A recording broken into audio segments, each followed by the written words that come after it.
Քիչ առաջ այս ամբիոնից ազգային ժողովի պատգամավոր Վահագն Ալեքսանյանը մի սահմռկեցուցիչ իմ տպավորությամբ տեսանյութ վերահրապարակեց, որը չեմ կարծում, որ մեր հասարակության մեջ կամ առհասարակ բանական որևէ մարդու մոտ չի կարող զայրույթ չառաջացնել։ Չեմ կարծում, որ մեր հասարակության մեջ կարող է գտնվել թեկուզ մեկ մարդ, ով որ արդարացնի մարդու նկատմամբ նման վերաբերմունք, անկախ դրանից, թե դա երբ է եղել եւ ում կողմից է իրականացվել։ Բայց ինչպես հասկացա, այդ իրադարձությունը, այդ զահրուրելի տեսարանը, իրողությունը եղել էր 2000 թվականին։ Դրանից հետո ես մտքով տեղափոխվեցի 2008 թվական Ազատության հրապարակ, որտեղ լսվում էր հետևյալ բացականչությունը. Մանվել, մանվել, մանվել, գագիկ, գագիկ, գագիկ։ Մանվելը, ում որ վանկարկում էին 2008 թվականին, այդ թվում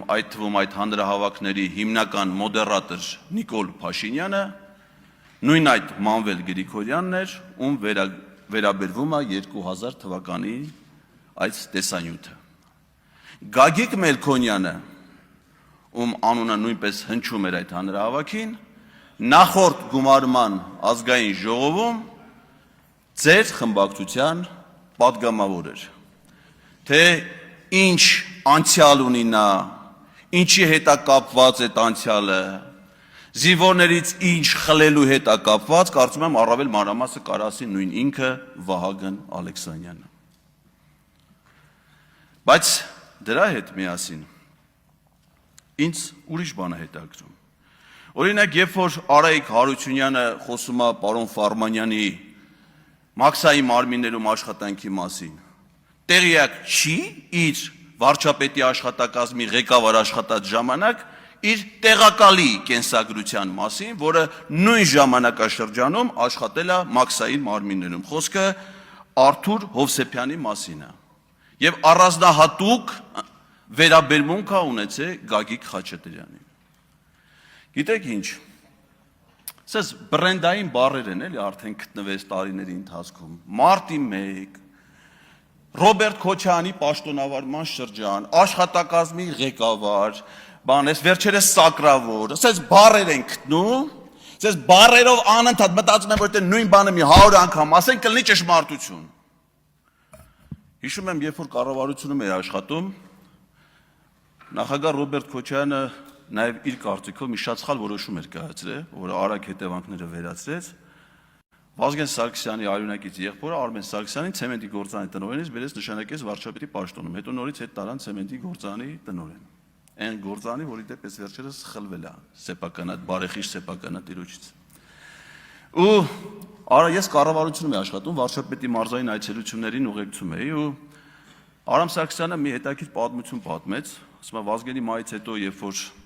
նրա թղթերն էինք նայում, փաստաթղթերը բան, մի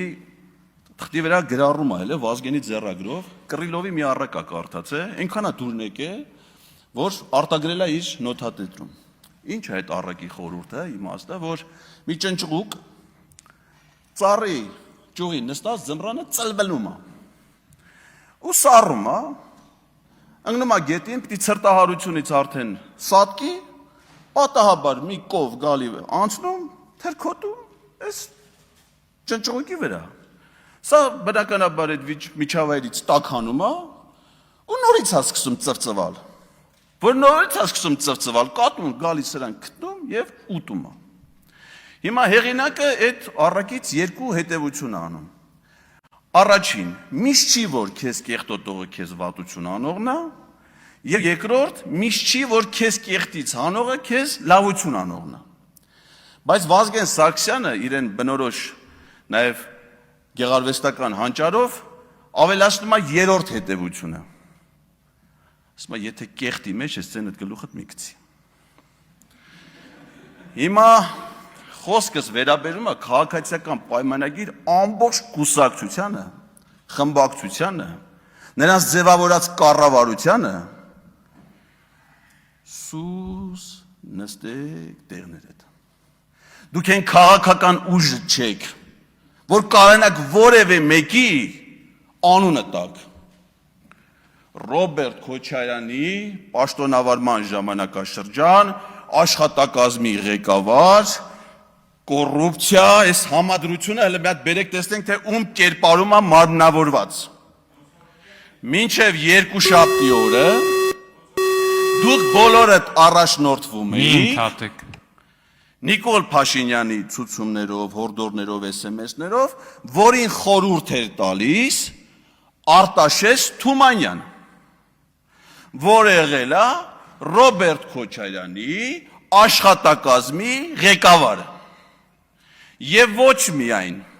նաև Դաշնակցության համամասնական ցուցակի 11-րդ համարի թեկնածուն, էդ էլ 004-ը, ագենտ 004, որի գույքի եկամուտների հարստության ցանկը թվարկելու համար մեզ մի նստաշրջան կարող է չբավարարի։ Ու դուք Արտաշես Թումանյանի խորհուրդներով եկել եք մարդ եք գտնում, որին կարա քննադատեք, այտենց մարդ դուք չեք կարա գտնեք, այտենց երևույթ դուք չեք կարա գտնեք, որը քննադատելու իրավունք կարող է ունենաք։ Դուք իմացեք, որ այսուհետ այս դահլիճում նստած է լինելու Էդգար Ղազարյան անունով ինստիտուցիոնալ հիշողություն, որը իթիվս Գևորգ Սաղոյանի բազմաթիվ կենսագրական դրվագների գիտի նաև Պետրոս Ղազարյանի հետ Իսպանիայում նրա ֆուտբոլային հանդիպումների այցելությունները։ Էլ չեմ ասում մնացած կապերի մասին։ Դուք այն իշխանությունը չեք, որ այդ մասին խոսելու հնարավորություն ունեք։ Դուք այն իշխանությունն եք, որը գաղտնի եք պահում մեր ժողովրդից պետական բյուջեի կատարման ծախսերը։ Դրա համար իհարկե կարող է նաև դեմ լինեք, որ ընդդիմադիր ներկայացուցիչները ղեկավարեն բյուջետային հանձնաժողովները եւ ազգային ժողովի ֆունկցիոնալ հսկողություն իրականացնեն կառավարության նկատմամբ։ Այդտեղ ձեր խմբակցության ղեկավարը կառավարական ամառանոցների նախկին հաշվապահն է, ով նաև եղել է հայկական ժամանակ օրաթերթի հաշվապահը, որին երբ որ լրագրողները հարցում էին անում, ասում էին, թե ինչքան գումար է ծախսվում կառավարական ամառանոցի պահպանման վրա եւ ինչ նպատակով այդ գումարները ծախսվում, պատասխան էր գալի. պետական գաղտնիք։ Ես չեմ հասկանում, թե ինչի պիտի գաղտնիք լինի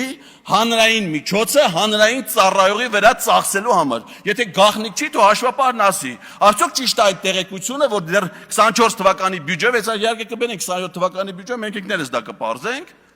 օրական քանի միլիոն դրամ է ծախսվում Նիկոլ Փաշինյանի եւ մի քանի այլ ընտանիքների կեցությունը ապահովելու համար։ Ընդ որում ոչ միայն այդ ընտանիքների, այլ ես դες ուզում եմ հիշեցնել, որ այդ կառավարական ամառանոցի բնակիչներ են նաև Քայլոն, նույն ինքը Չալոն, Արջուկը, Ամպիկը, Մոլին եւ Բոնբորը։ Թվարկածս վերջին պերսոնաժները շներ են, որոնք Նիկոլ Փաշինյանը տարբեր ժամանակներում նվեր է ստացել Վրաստանի վարչապետից, Արագածոտնի մարզից եւ տարբեր տեղերից։ Մենք կիմանանք, թե ինչքան է մեր պետությունը ծախսում այս ամենի վրա։ Եվ կիմանանք, եթե հանձնաժողովի նախագահ ընտրենք պարոն Ֆարմանյանին, որը բացառիկ գործիչ է, երիտասարդ հասակում պատասխանատու վերաբերմունք ցուցաբերով ցանկացած առաքելության նկատմամբ, որն իրեն վստահվել է, գործնական աշխատանքը մշտապես համադրելով գիտական գործունեության հետ, վաստակելով իրեն արժանի հաջողությունները աշխատանքային գործունեության մեջ, ուսանողների սերը, հարգանքը եւ վստահությունը գիտական շրջանակներում։ Միգուցե մենք չունենք Վահագն Ալեքսանյանի պես բացառիկ արժանինքներ ունեցող այլ տեխնացու առաջադրելու համար, դրա համար ստիպված ենք առաջադրել Հայկ Ֆարմանյանին։ Շնորհակալություն։